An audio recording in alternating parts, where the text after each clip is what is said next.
Okay, now we are starting with the chapter of the levy and collection. अभी levy and collection का meaning क्या होता है ना, पहले वो समझ लो, राइट ना। Levy and collection means what, normally GST applicable किया जाता है, सॉरी जीएसटी जब हम लोग एप्लीकेबल करते हैं, राइट, तो जीएसटी किसके ऊपर एप्लीकेबल है? देखो जीएसटी का मीनिंग क्या होता है, जीएसटी का मीनिंग होता है goods and service tax, right ना। तो जितने भी गुड्स है, जितनी भी सर्विसेज है, जब हम लोग इसके ऊपर टैक्स चार्ज करते हैं तो उसको क्या बोला जाएगा? जीएसटी बोला जाएगा। ये लॉजिक समझ में आया? येस और नो? ओके, अब इस जीएसटी के अंदर ये हमारा सेकंड चैप्टर है। इंट्रोडक्शनरी चैप्टर हम लोगों ने ऑलरेडी कर दिया था। Now we are starting with the chapter of the second, और सेकंड हमारा चैप्टर है levy and as well as what, collection. अभी लीवे एंड कलेक्शन हम लोग क्या देखेंगे? जैसे कुछ गुड्स ऐसे होता है ना, जैसे कि आप मार्केट में जाते हो तो आप वहाँ पे वेजिटेबल्स परचेस करते हो, तो फ्रूट्स परचेस करते हो, उसमें आप जीएसटी देते हो क्या?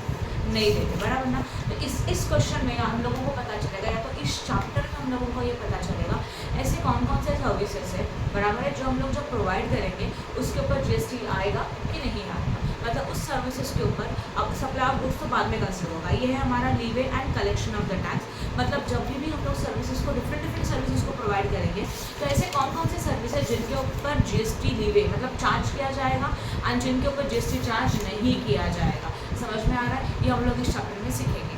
अभी अगर इसका चैप्टर अगर हम लोग थ्योरी से स्टार्ट करेंगे तो बहुत कंफ्यूजन होगा, तो इनको हम लोग प्रैक्टिकल सम से स्टार्ट करेंगे। Practical sum means what? Question में क्या दिया रहेगा? क्वेश्चन में डिफरेंट सर्विसेज दी रहेगी, आपको इसको रीड करके डिसाइड करना है ये चार्जेबल है, टैक्सेबल है कि नॉन टैक्सेबल, बराबर है। तो अभी रूल्स पढ़ने जाएंगे तो बहुत कंफ्यूजन होगा। बेटर इज व्हाट कि हम लोग इसके लिए क्या करेंगे, हम लोग इसके हर एक क्वेश्चन को रीड करेंगे एंड क्वेश्चन के अकॉर्डिंग आपको लिस्ट मिलता जाएगा कौन कौन सा टैक्सेबल है, कौन कौन सा नॉन टैक्सेबल है, और वो आपको बस याद रखना है कि जीएसटी के अंदर ये टैक्सेबल आएगा और ये वाली सर्विसेज नॉन टैक्सेबल। क्लियर हुआ? येस और नो? ठीक है, करो स्टार्ट, करें start. This is a question. अभी हम लोग स्टार्ट करेंगे क्वेश्चन नंबर 90। आज कंप्लीट नहीं हुआ तो और एक लेक्चर लगेगा, बराबर ना, वो मैं बताऊंगी कब रहेगा वो। कंसेप्ट समझ में आया? Levy and collection the charge का मतलब क्या होता है? How which services are there, इनके ऊपर हम लोग जीएसटी चार्ज करेंगे, that is known as a levy and the collection of the what, tax. Done? समझा कि नहीं समझा? ओके, करें स्टार्ट। क्वेश्चन नंबर 19 निकालो please. Mister Amit gives us the following information of the transactions on the November 20।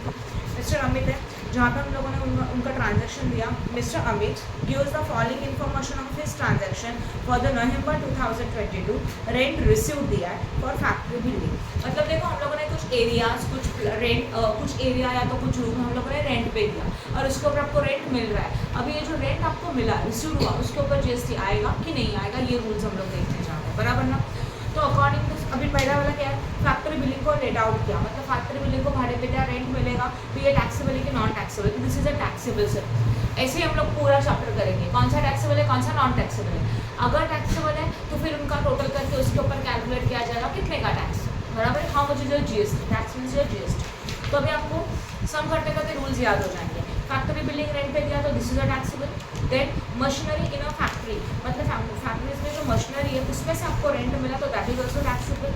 But अगर residential property, क्या बोला देखो, रेसिडेंशियल हाउस है जिससे हम लोगों को रेंट मिला, तो rent receive from the residential house. Residential house मतलब इनकम फ्रॉम हाउस प्रॉपर्टी हो जाता है, तो इनकम फ्रॉम हाउस प्रॉपर्टी के ऊपर जीएसटी आएगा क्या? नहीं आएगा। वो तो हमारा मेन इनकम है जो इनकम फ्रॉम हाउस प्रॉपर्टी में आता है। तो आपको पहला रूल क्लियर हो गया कि अगर हम लोगों ने रेसिडेंशियल हाउस को रेंट पे दिया या तो रेसिडेंशियल हाउस से हम लोगों को रेंट मिल रहा है, that is what, a non tax. Clear हो गया पहला रूल, बराबर ना। तो जितनी सारी सर्विसेज हम लोग रीड करेंगे ना, तो उसमें से जो नॉन टैक्सेबल है ना वो आपको याद रखना है, बाकी का सब टैक्सेबल है। डिफरेंट टाइप्स आ गया है। यहाँ पे हम लोग प्रॉपर्टी भाड़े पे दे रहे हैं, तो कौन कौन सा रेंट टैक्सेबल है, कौन सा रेंट नॉन टैक्सेबल है। तो पहला रूल समझ में आया। फर्स्ट क्या बोला मैंने, अगर रेसिडेंशियल हाउस को अगर हम लोग रेंट पे देते हैं, यूज भाड़े पे देते हैं, उससे ऊपर हम लोगों को रेंट मिला तो दिस सर्विसेज है नॉन टैक्सेबल।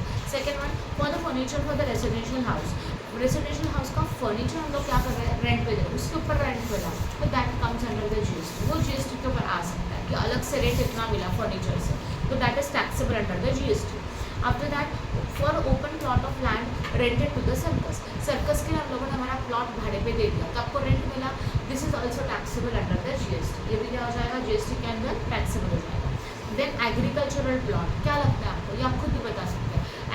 एग्रीकल्चरल प्लॉट के ऊपर रेंट मिल रहा है हम लोगों को, this rent is non taxable. Clear हो रहा है? We are having some agricultural area, और उस एरिया को, एग्रीकल्चरल लैंड को मैंने किसी और को रेंट पे दे दिया, उसके ऊपर मुझे रेंट मिल रहा है, तो ये क्या हो जाएगा, नॉन टैक्सेबल। समझ में आ रहा है? तो जो नेसेसरी थिंग्स है ना, that is non taxable. Okay, उसके बाद next one is one, hotel rooms tariff declare ₹1000 means rent received for hotel rooms, जिसका डिक्लेयर टैरिफ का मतलब होता है व्हाट, रेंट, बराबर है। टैरिफ का मतलब क्या होता है, भाड़ा। पर डे 1200 इसका रेंट है, बराबर है। अगर पर डे 1200 है, अभी इसका एक रूल है, क्या रूल है, कोई भी होटल रूम हो या तो कुछ भी हो, अगर आपने रेंट पे दिया, उसका रेंट अगर 1000 रुपीज़ तक है तो नॉन टैक्सेबल, बट 1000 से ज़्यादा रहेगा तो क्या हो जाएगा, टैक्सेबल। तो यहाँ पे क्या है, देखो जरा 1200 है, तो 1200 मीन्स टैक्सेबल है कि नॉन टैक्सेबल है, ऑब्वियसली टैक्सेबल है क्योंकि 1000 से ज़्यादा है, समझा। तो अभी तक 2 रूल्स देखे, क्या क्या, हाउस रेसिडेंशियल हाउस अगर रेंट पे दे दिया, उसके ऊपर का रेंट मिला तो नॉन टैक्सेबल, बराबर है। देन वहीं अगर रेसिडेंशियल एरिया का फर्नीचर भाड़े पे दे दिया तब भी वो that is also that is taxable. देखो रेसिडेंशियल हाउस है तो वो non taxable, but residential purpose के लिए फर्नीचर रेंट पे दे रहे हैं, उसके ऊपर का रेंट मिला, दैट इज टैक्सेबल, समझ में आ रहा है। और होटल रूम से जिसको भाड़े पे दे दिया हम लोगों ने, इसका रेंट 1000 तक रहेगा तो नॉन टैक्सेबल है, तो 1000 से कम रहेगा तो, बट 1000 से ज़्यादा रहेगा तो क्या हो जाएगा, टैक्सेबल हो जाएगा। देन समझा। उसके बाद hostel for the working womens, obviously taxable, pure commercial purpose है। Then renting a building for the Saraswati high school, yes, अगर हमारे पास कोई भी एरिया है और उस एरिया से हम लोगों को रेंट मिल रहा है and that area is use on the rental basis for the purpose of the schools, proper school के लिए भाड़े पे दे दिया तो वो नॉन टैक्सेबल हो जाएगा। तो सरस्वती हाई स्कूल के लिए बिल्डिंग भाड़े पे दिया गया था, उसके ऊपर से रेंट मिला, this is a what, non taxable, समझा कि नहीं समझा। Then for renting a premises for the ATM machine of bank, क्या लगता है आपको, टैक्सेबल कि नॉन टैक्सेबल, ATM मशीन के लिए आप रेंट से दे रहे हैं, टैक्सेबल, बराबर, ये हो जाएगा taxable.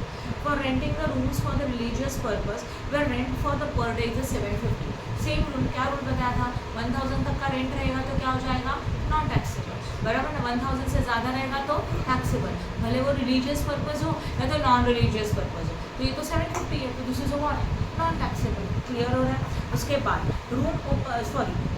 For open plot of land animal husbandry, सोचो क्या लगता है, एनिमल हस्बेंड्री के लिए हम लोगों ने वो प्लॉट भाड़े पे दे दिया, उसके ऊपर रेंट मिल रहा है, this is a one type of agricultural purpose, right ना, तो this is also non taxable. Then remuneration received as a member of parliament, member of parliament को रेम्यूनरेशन मिला, ये तो आएगा ही नहीं, ये तो नॉन टैक्सेबल ही है।